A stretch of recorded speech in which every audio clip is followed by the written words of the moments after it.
Alright guys, welcome back to my channel. Today we're going to be breaking down one of the biggest political stories of the week. And you guys, the Justice Department now has 30 days to release everything that they have on Jeffrey Epstein. And this is a very massive, historic moment in history. How did we get here? Let's break it down. Make sure you guys hit the like button and subscribe so you guys can figure out what happened and why this matters. The Epstein File Transparency Act requires the Attorney General to release all documents and records in possession of the Department of Justice relating to Jeffrey Epstein.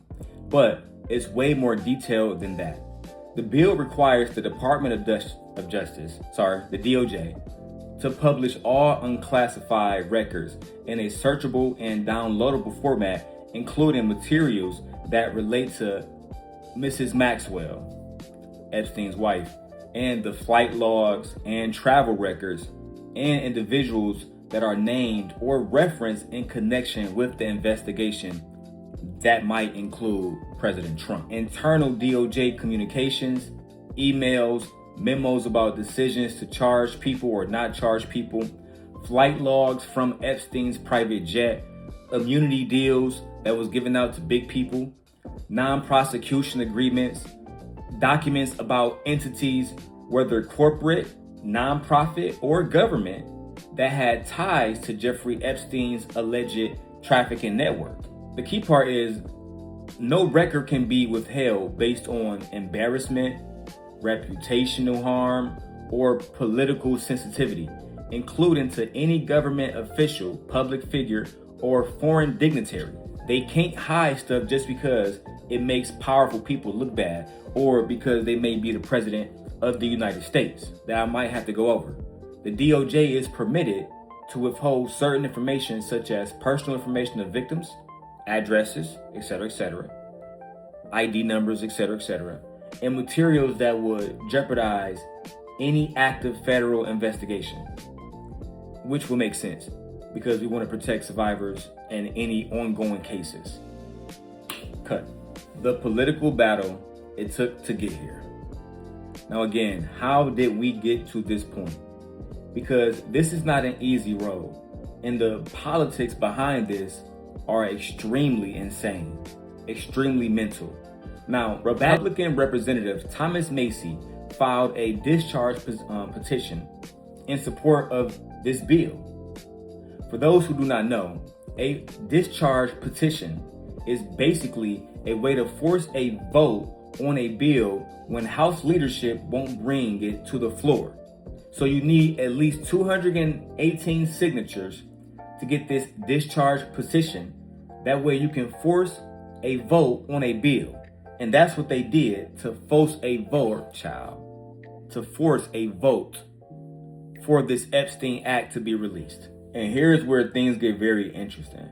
Trump and other Republicans initially launched a pressure campaign to prevent the release of these Epstein files.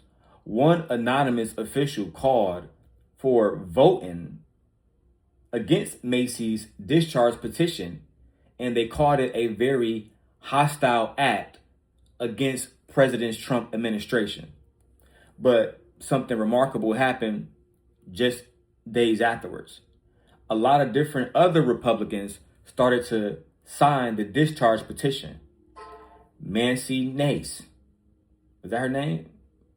Nancy Mace, Lauren Berber, and the one that I thought would never come forward, Marjorie Taylor Greene, who Donald Trump is calling Marjorie Trader Greene. They all signed this discharge petition, along with a lot of different Democrats as well.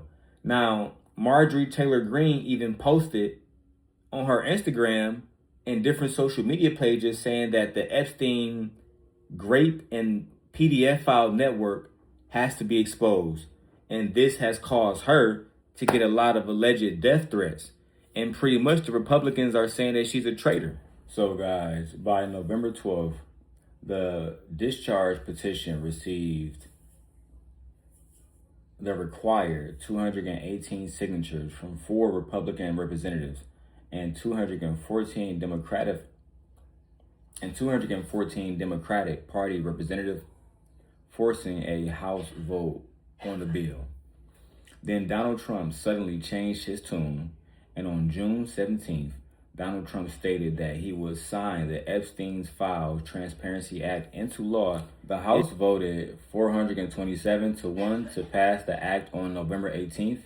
Only one person voted against it, Republican Representative Clay Higgins from Louisiana. And on the very next day, the Senate passed the bill. And pretty much now, we're waiting to see if it's going to get passed by the Senate.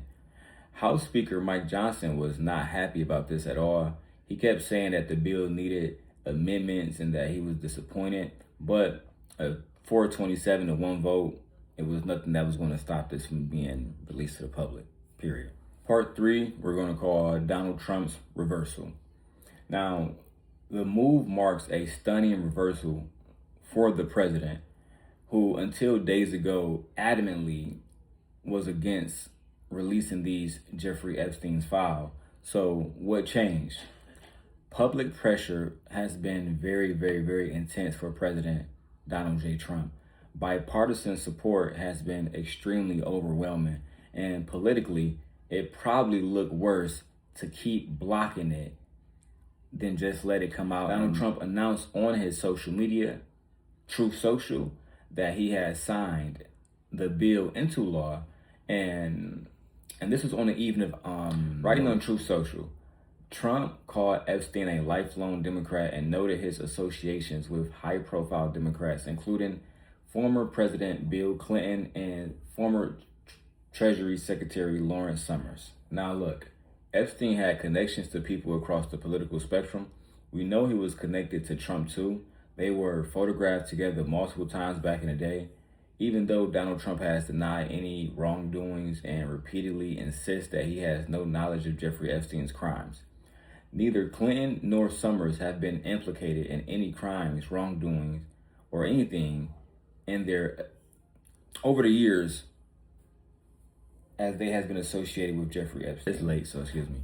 But the public has been demanding answers for years about who exactly was in Epstein's orbit and what they knew. Section 4 is what exactly are in these files? So what can we expect when these files actually drop to the public? The House Oversight Committee subpoenaed the Justice Department for Jeffrey Epstein's files in August, and the DOJ turned over more than 33,000 pages to the panel, which became public in early September. But here's the thing. A Democratic representative said that the vast majority of those records were already public and that only 3% were new. And a new judge who presided over an Epstein-related case this year said that only roughly 100,000 pages in the file were new. So we've got potentially more documents coming out soon. A lot of people believe that there are internal FBI and DOJ communications about why certain people were prosecuted and why certain people were not prosecuted. Details about the controversial 2008 plea deal that led Jeffrey Epstein to basically walk. Flight logs showing who traveled on his private jet. Communications with banks and financial institutions that handled Jeffrey Epstein money. Documents about his death in his jail cell, which is to this day is very, very, very highly controversial because many people believe he did not take his own life. But it's very important to note, it's unclear how much information will be gleaned from the release of these files because of those expectations for ongoing investigations and victim privacy. And that's going to be sick. It's going to be sick when we find out if we have a president who might go to jail one day due to these files being released. Section 5. Why does this matter?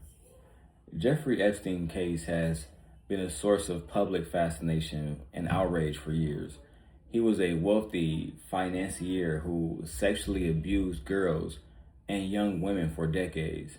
He had connections to presidents, princes, scientists, billionaires, and politicians. Jeffrey Epstein first pleaded guilty to charges of solicitation of prostitution with a minor in 2008 and served 13 months in a minimum security prison while being allowed to leave for 12 hours a day to work. His associate, Ghislaine Maxwell, was convicted of sex crimes in 2021 and sex trafficking in 2021 and is currently serving a 20-year sentence. But here's what people need to know. What else actually happened and who else is actually involved? Who knew what was going on during this time period? Why did this whole situation in 2008 ever happen? And what role did powerful institutions play when it came to enabling or covering up these situations? Official explanations have repeatedly failed to quell public intrigue in this case, and that's why this Transparency Act matters. Section 6, the skepticism. Senator Adam Schiff said that he was not at all confident that the legislation will be implemented as written, saying, if this pass is prelude, what we can expect is more stonewalling and more covering up the situation with Jeffrey Epstein. And he also said that's a pretty slap in the face to America, right? But given how long it took the bill to get passed and all the resistance along the way, I understand why he would have this type of skeptical mindset. This is a very, very, very, very huge story that's going to continue to develop over the next month.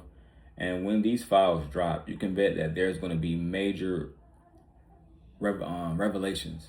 And I'm going to be here to break it down for you guys. The victims of Jeffrey Epstein, they deserve better. They deserve transparency, and the public deserves to know the full truth about this predator and how he operated for so long with apparent protection from powerful people and powerful institutions. If you guys want to stay updated on this story, make sure you guys are subscribed with notifications turned on, because this is going to be huge.